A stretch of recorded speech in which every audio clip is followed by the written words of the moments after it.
Welcome back to Southeast Texas Weekly. Dr. Timothy Shagwa, who's superintendent for Beaumont Independent School District, is here, and we're having a great discussion talking about the TEA investigation into BISD. And we were just, before we went to break, you were just talking about the testing allegations and what you expect of your test administrators. Right. And I'll let you finish that thought, and then we'll move on to the next What topic. I want to reassure to our community is that we, myself, the board, we believe in our staff, we believe in our students.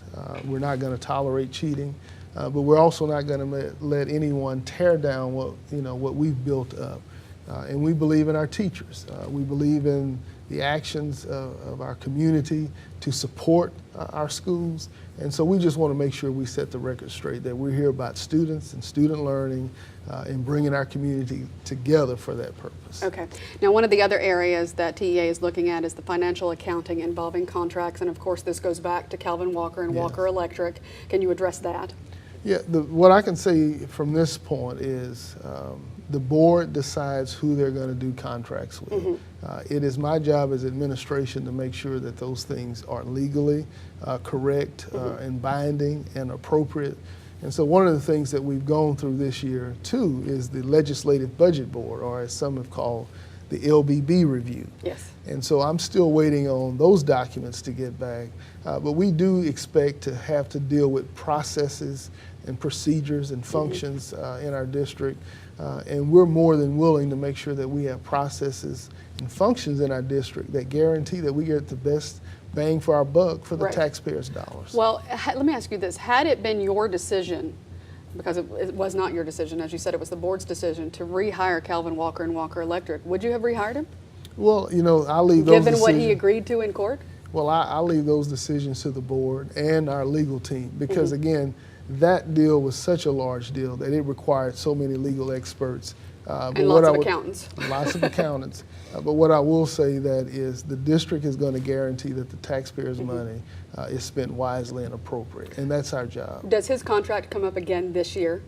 It came up in June, and it does come back up in the following year, 2014.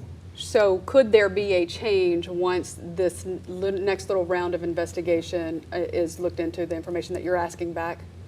Oh, possibly. Again, even with the questions about can this organization do this or do that, yeah, we're always subject to being accountable to whatever the law is at that time, or even to the knowledge or information that we have at that time. What do you say to those people who say, okay, this gentleman, and I know it's the board's decision again, but this gentleman agreed to altering, at the very least, altering invoice documents that BISD paid? And again, that's going to be something that someone may say to you, but if you go and look at the legal documents from an attorney, again, those are things that I stay out of, because again, you had expert.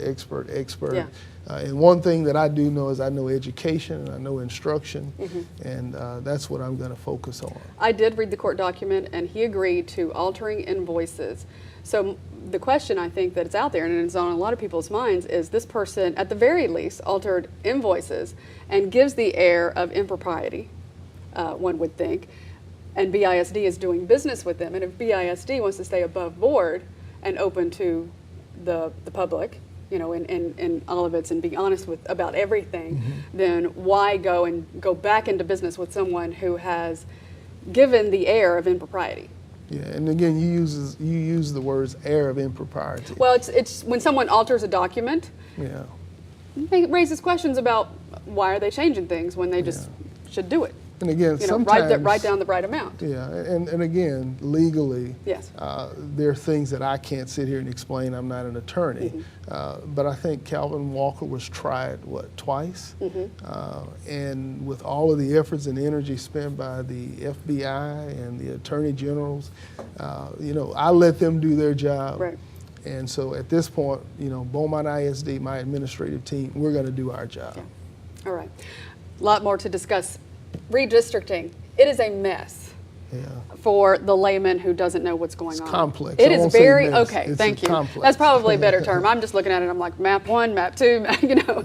For people who may not know, where do we stand right now before we go into November elections? Well, currently we've called for the election based upon what we were told to do by the district court in Washington. Right. So there's an election, 7 single-member districts. And we do have a map posted, and it's available online.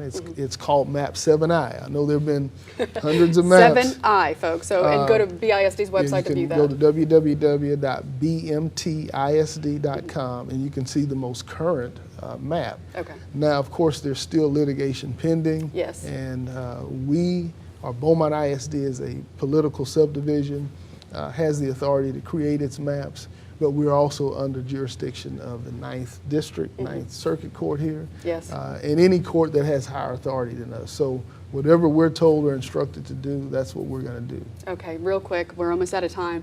Where do you take BISD from here amidst this cloud of the TEA investigation and of everything that's going on in the redistricting and all the questions about it? Yeah. And how do you raise the students' morale, but also the teachers' morale, because they're the ones who are in the trenches, so to speak, with the children? You know, teachers did a great job this year. We fought a lot of things. You got House Bill 5 and new things in legislation. But our teachers, our children are focused on instruction and education. So what I do is I remind them that they're in this because they're passionate about student learning. Certainly not for the pay, yeah. Yeah. As a former true. teacher, I say that. That's true, Yeah. but they're in it for the passion of student Yes. learning. And so I just have to remind them that despite a lot of the peripheral things going on, intently the success of our kids and campuses, the teachers have helped to maintain that, our staff have helped to maintain that. Hey, 94, 95% graduation rate, we're doing something right. All right, Dr. Shagwai, thank you so much. We have to take a break, but after the break, we'll be back with Pioneering Women, who's being honored this year.